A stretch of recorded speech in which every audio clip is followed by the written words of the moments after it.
आई माफ कर, पण तुझा मोबाईल जरा ऑफ कर. अभ्यास आम्ही करताना आई तुझं व्हॉट्सअप चालू असतं. रोज नवा स्टेटस तुझ्या मोबाईल वरती दिसतं.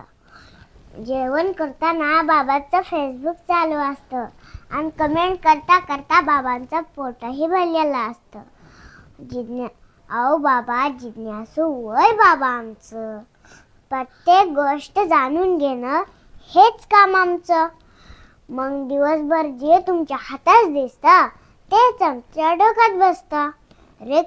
लेकरू रडलं की त्याच्या हातात मोबाईल देता तेही लगेच शांत बसतं. नवं जग त्याला त्याच्यामध्ये दिसतं. ते यंत्र गाजतं, वाजतं, खेळवतं, हसवतं, नाचवतं आणि कवळ्या वयात नको नको ते दृश्य दाखवतं. आणि ते दृश्य बघून आम्ही आनंदी होतो. आई वडील झोपले की त्यांचा गुपचूप मोबाईल घेतो. कधी कधी व्हिडिओ बघण्यातच आमचा वेळ जातो. याची साधी भनकही तुम्हाला लागत नाही. याची तुम्हाला साधी भनक सुद्धा लागत नाही, कारण ऑनलाईनच्या जगात तुम्हीही कधी ऑफलाईन वागत नाही. अहो चिखलाचे गोळे आम्ही, आकार तुम्ही देणारे. आजारी पडलो आम्ही तर अस्वस्थ तुम्ही होणारे.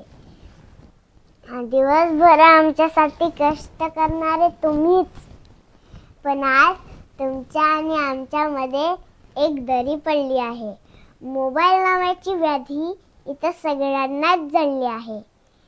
पण लवकरच या व्याधीचा उपाय शोधला पाहिजे आणि रडणाऱ्या लेकरांच्या हातात आजी आजोबांचा हात दिला पाहिजे.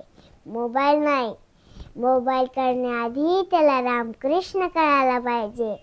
आई वडिलांचं स्वप्न पूर्ण करणारा माझा शिवबा कळायला पाहिजे.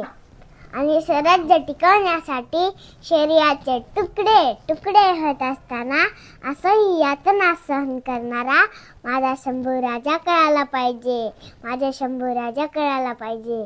आणि परिस्थिती नसताना, गरिबी असताना पाव खाऊन अभ्यास करणारा व या देशाचं सर्वात मोठं संविधान लिहिणारा माझा बाबासाहेब कळायला पाहिजे.